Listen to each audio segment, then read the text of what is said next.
Hi. Yeah, I don't know how I can follow on from Orla. Orla, obviously, she was talking about a piece of published work, and I am going to be talking about my PhD work, which I've just got ethical approval to begin data gathering. So I am not really at a stage where I can talk about my findings in a huge amount of detail, but I am going to talk about some of the issues and things that have popped up in my wider reading um, around around the topic. So my PhD is We Can Be Heroes, How Can the Nature of Co-Constructed Play in Tabletop Role-Playing Games Build Positive Group Relationships in both physical and online spaces.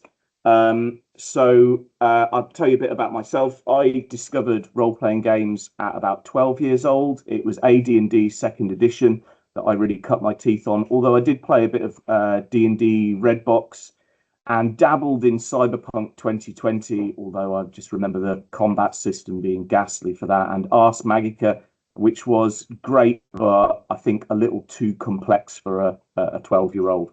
So D&D was really my passion. I played it fanatically until I was about 16 years old. And then, like so many people, back in the 1990s, if you told people that you played D&D, it was really the kiss of social death. And I think my preoccupation chasing girls and things meant that I sort of let my D&D fall by the wayside. I did play it a little bit at university, my first year at uni, but really stopped playing about 1998.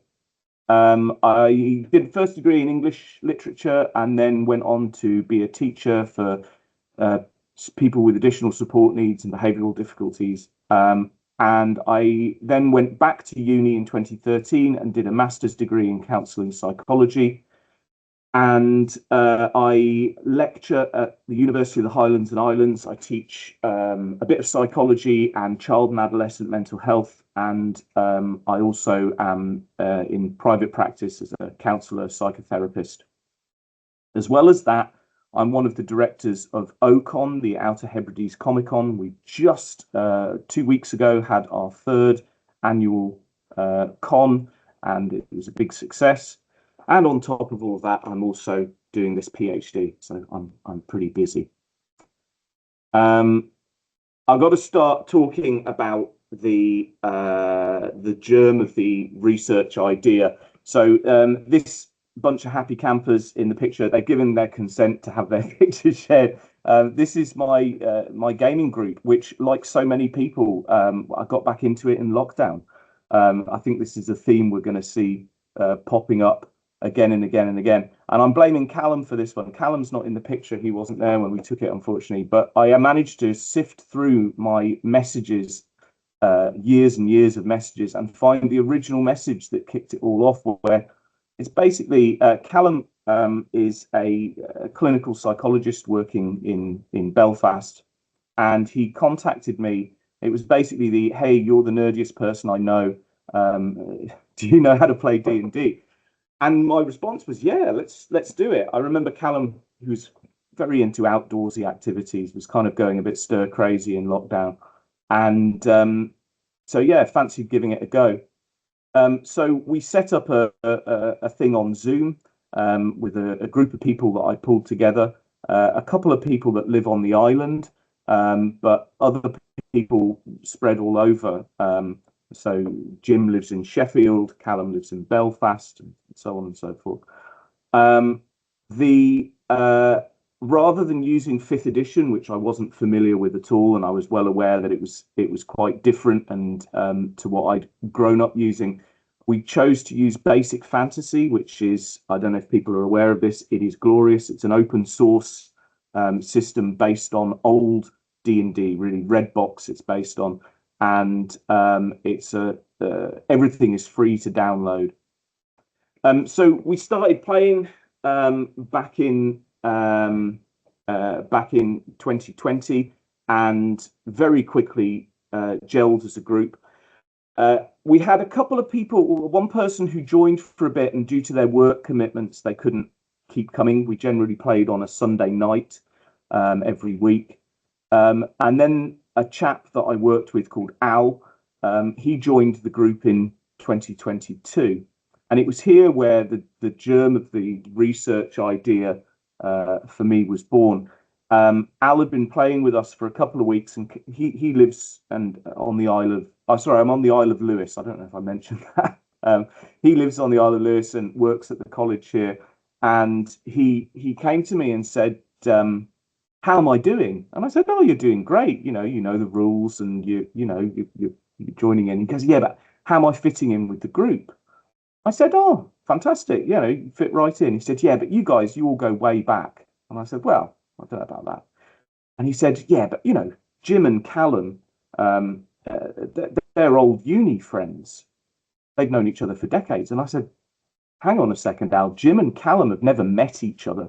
Jim's the head of a primary schools trust in Sheffield, and Callum lives in Belfast. They only interact in this game."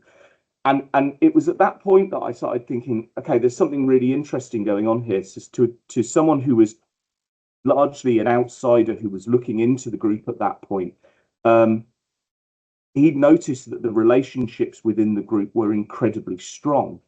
And as a therapist, and particularly I'm a Rogerian, based on the work of Carl Rogers, and relationships are really, really important at the heart of therapeutic growth. So I started thinking there's something really fascinating going on here when people play these games together.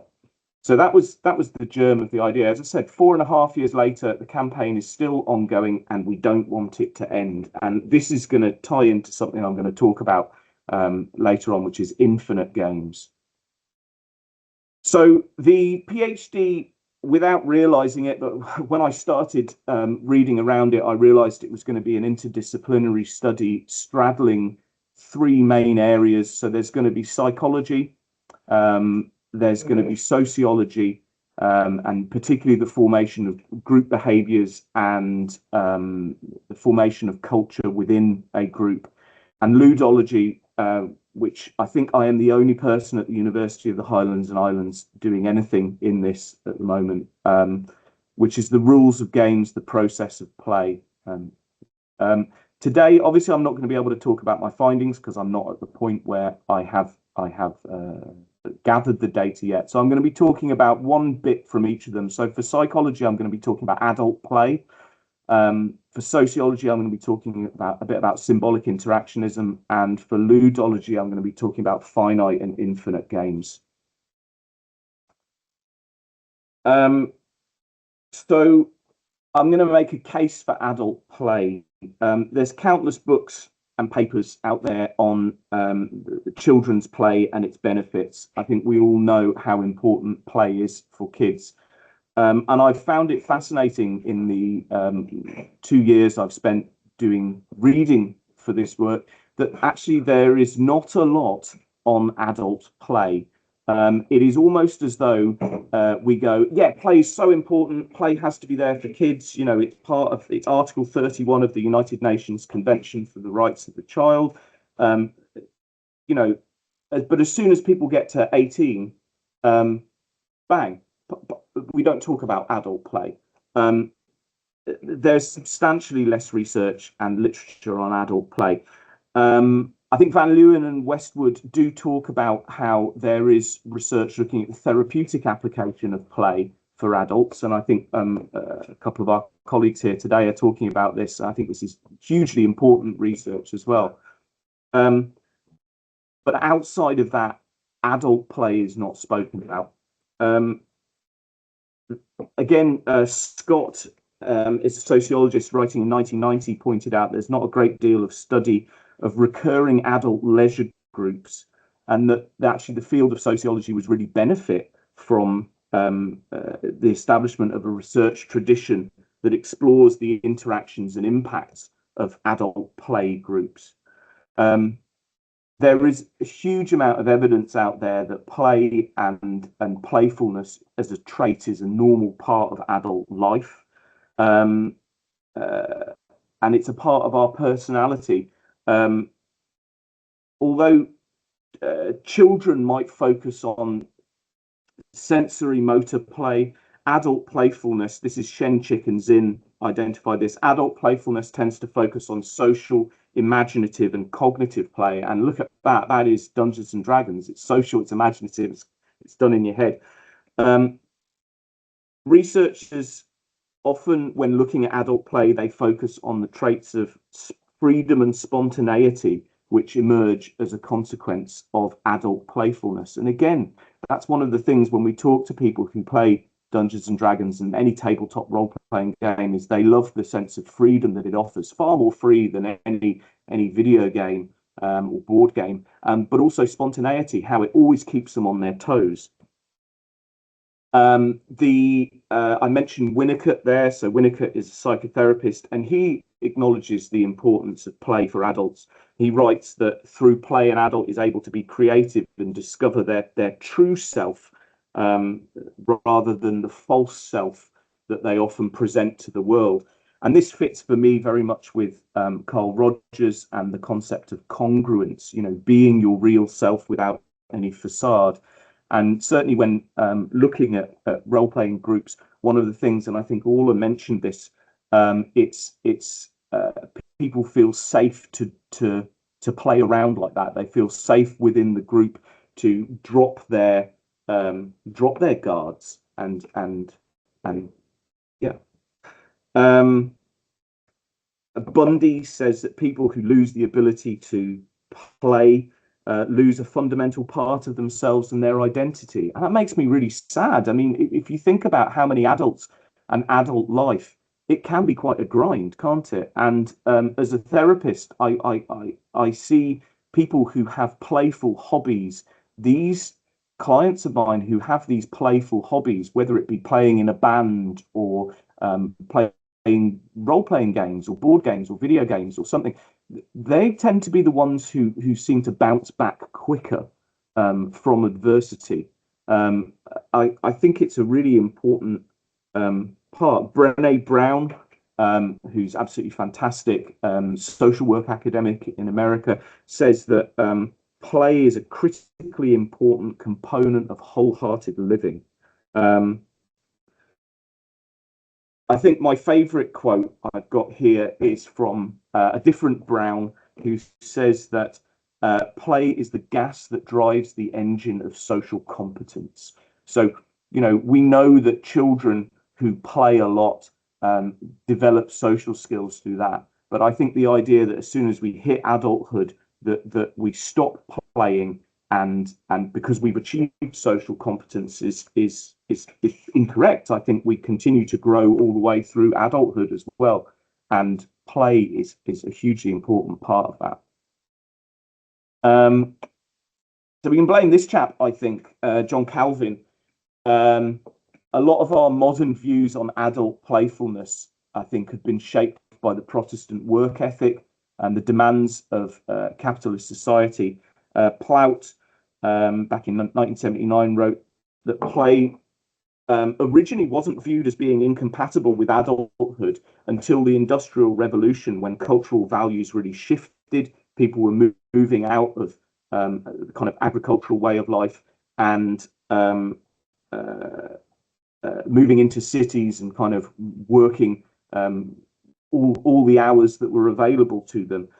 Actually, play as if we look at the lives of medieval peasants, I saw a meme the other day and I thought that's fascinating. I went and checked up on it, and it's actually true. Medieval peasants had loads and loads of holidays, loads of free time to play. Their working days could be quite long in the summer. In the winter, was working days were actually quite short. So sort of do 4 or 5 hours of labour, and then there was free time. So yeah, the Industrial Revolution really changed things, and the move towards constant growth and the idea that hard work, efficiency, and thrift are positive character traits that guarantee kind of material wealth in this life and potential key to paradise in the next, has led us to sort of view play and playfulness in a negative light. I think, Price says that adults are conditioned to view the pursuit of fun as frivolous, immature, self-indulgent.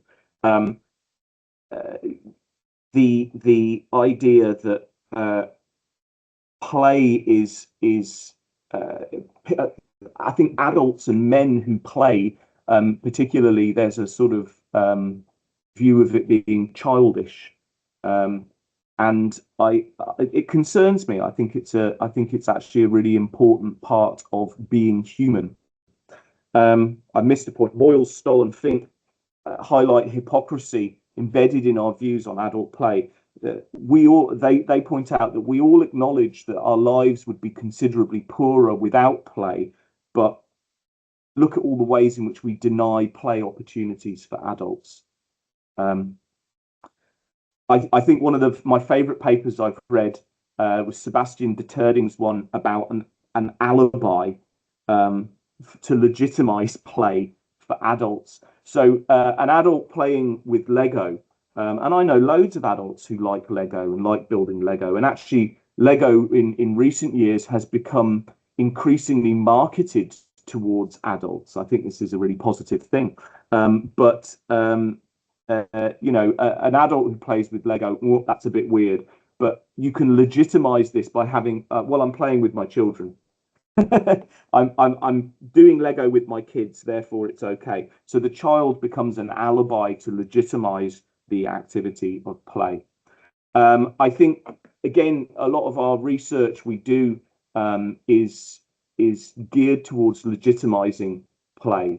I think there's huge benefits, and as a mental health professional, I see that yes, there is definitely a mental health benefit of doing Dungeons and Dragons and things like this. But at the same time, I think we can detach it from having to the need to legitimize it in that way. Play is good. Play is fun. And I think being able to play with that. I see. I'm not able to keep up with the comments, I'm afraid, but I see someone's just mentioned tabletop role-playing games being very against the capitalist grain. Yes, I'm not able to talk about it in depth today, but actually one of the things, if you look at TSR's business model, it's always been abysmal. It's all so TSR were the original owners of Dungeons and Dragons, and certainly in the 1990s when I grew up playing, AD&D second edition was absolutely bombarded with splat books.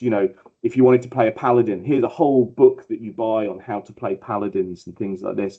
And what we're seeing now with Wizards of the Coast and the way in which they are further monetizing the game is a bit of a continuation of that. But I do agree with whose comment was it? Thomas's comment. There is a huge part of the community that reject that business model. If you look at how the community really railed against the Wizards of the Coast's attempted withdrawal of the open game license, and certainly Basic Fantasy 4th edition emerged from that very quickly. I think it was within 6 months the community got together and created a new version of it. So I think, yeah, I am in agreement that there is the homebrew community, the fact that you can make your own resources and stuff can move the tabletop role playing away from that kind of capitalist model. Right, I'm going to push on now. The next bit I'm going to talk about, I'm going to talk about finite and infinite games. So I stumbled across this book by accident, James P. Cars's book on a vision of life as play and possibility. Cars's book really is philosophy, but he's framing it through the concept of finite and infinite games. So I'll just whiz through it. So a finite game is one that's played for the purpose of achieving victory over other player or players. Once the victory is achieved, the game comes to an end. So in that sense, the aim of a finite game is to bring the process of play to an end. Finite games have clear rules that are adhered to by the players. The rules form boundaries that contain the gameplay. Finite games are very structured affairs. and their outcomes are very predictable: win, lose, draw. Players of finite games and skilled players such as chess grandmasters get very, very skilled in anticipating every possible move of their opponent. So you can say that finite games in that sense are predictable. And a player of a finite game sees themselves in opposition to the others. So finite games are very often competitive games that are taken very seriously by the players. So that's a finite game. I've really whizzed through it there. So an infinite game is different. An infinite game, according to Cast, is one that's played for the sole purpose of continuing to play. We want to sustain the activity. We want to keep all players engaged. The rules of an infinite game are very often flexible and will change during the course of play. Players might change the rules or adapt the rules during play in order to keep the game going. So when you're playing an infinite game, you're not just playing the game, you're playing with the boundaries of the game as well. Players of infinite games tend not to seek and anticipate every possibility. Infinite games are unpredictable. And actually, the players of infinite games tend to embrace unexpected outcomes and surprises within the process of play. Again, a player of an infinite game doesn't see other players as opponents. They see them as collaborators. So as collaborators, they are potential initiators of further action, of further play within the game. So we rely on the other players to keep the game, the infinite game, going. Although players of an infinite game still might take the game seriously, these games tend to engender laughter and joy. Infinite games, Cast says, are about limitless possibilities. And he describes them as being like moving towards a horizon that's never reached. So as I said, he presents finite and infinite games initially in this ludological idea, but then begins to apply it to relationships, religion, culture, politics, and so on. The book actually ends on this beautifully profound note with this very simple statement: there is but one infinite game, which I think is just glorious. Obviously, Cast wasn't considering tabletop role-playing games, but I'm sure as I've been talking through this here, you're all going, well, that's Dungeons and Dragons, isn't it? So, yeah, I think they fit in the category of infinite games. They don't fit the zero-sum outcomes of a traditional game. There are no winners and losers. A play session might have a time limit, and the adventure can come to an end, and or a campaign can come to an end, but actually, potentially, these campaigns can run indefinitely. The one I think of is Robert Warder's 40-plus year D&D campaign. I don't know if anyone's seen the video doing the rounds on social media a couple of years back of this. He's an academic in America who has been running the same campaign for 40 years and has the most amazing gaming room that I think is the envy of everyone. My own group have explicitly said quite a few times that they don't want to unite the Western lands and stop the incredible evil spreading across the land that's the main campaign hook. They don't want to do that because then they've won and that's the end of the game and it comes to an end. So that part of their fun is looking at how to keep it going and keep the play going. I think when talking about infinite games, we can look at some other things. Elias, Garfield, and Gutschera talk about exhaustible content in games. So if you think about a video game, it has exhaustible content. Eventually, you're going to have done all the side quests. You're going to have done all of the stuff that's there to do. Whereas if a game has intrinsic variability, as they say, you're able to keep bringing in new materials. And tabletop role-playing games is very much like this. You reach the edge of the map, draw a new map. If you've done everything in the world, bring in Spelljammer, take them off to another planet and dump them on a new planet. So the idea that you can just keep growing and growing and growing, and of course the fact that a DM can make resources just as easily. And actually, I say the DM. I think really when we're looking at co-creative play, it's what the players can bring into it as well. Before I move on, I'm going to talk just one more. Bernard Suits, in a wonderful book about play in games called The Grasshopper, makes a similar point, and he identifies the difference between closed games and open games. So open games have no inherent achievable goal that brings the game to an end. Open games work on this concept of what he calls prolongation, moves that keep the game going instead of terminating play. He says closed games tend to be competitive, open games tend to be cooperative.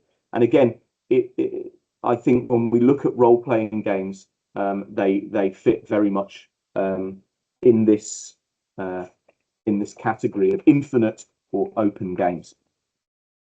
Okay, so the sociology bit I'm going to talk about today is symbolic interactionism. My study is following a traditional symbolic interactionist approach based on the Chicago school of George Herbert Mead and Herbert Bloomer. Symbolic interactionism is a sociological approach, but also a methodology. And its main concern is collective behavior, or as Plummer calls it, how people do things together. It's really symbolic interactionism looks at how repeated interactions between individuals lead to the creation and maintenance of society and culture through the creation of symbols, which is very often linguistic based, and language and how people communicate and make sense of their activity and as a group. And as they make sense of the activity and as they communicate with one another, norms within the group will form. This is the formation of culture, and if they keep doing those things, that's the maintenance, and it becomes a sustained thing.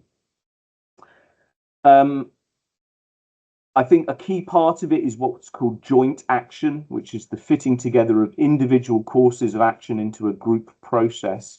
Bloomer himself calls this the life of any human society. Symbolic interactionists view life as fundamentally social and active. Human activity is based around social interactions, creativity, and reflexivity. So the ability to change and adapt. A classic symbolic interactionist study is of Gary Allen Fine's Shared Fantasy. It's been mentioned already today. I'm sure most of you will be familiar with it. Fine's study looks at how culture developed within gaming groups. I think it's great, and actually my own research is following a very similar method to Fine's study. But I find Fine's study rather dated. It's from the early days of D&D, and the groups in the study were largely adolescent males, and so a lot of adolescent male interests, violence, sex, and things like this were being explored. And I don't think actually it's a particularly healthy representation of what Dungeons and Dragons is now, and how the game has matured and changed over time. So one of the criticisms of symbolic interactionism is there's a risk of bias. As always with research, there's bias, and how a researcher's preconceived notions or expectations might shape their analysis of the data. I think this is always going to be an inevitable part of any qualitative research. But symbolic interactionists tend to avoid formulating a theory prior to data gathering, as it can lead to bias. So we don't actually tend to have a kind of hypothesis of what we're going to find. It's just a case of getting into it. I can see that, Ian. I'm gonna push on now and talk just quickly about how I'm going to do my research. So I have principal research questions. The main one: how can the nature of co-constructive play in tabletop role-playing games build positive group relationships in both physical and online spaces? And then the next three questions I think are going to be quite important ones that I'm going to be looking to answer. What are the common features of co-constructed play within a tabletop role-playing game context? How does tabletop role-playing gameplay relate to the formation and maintenance of positive social relationships?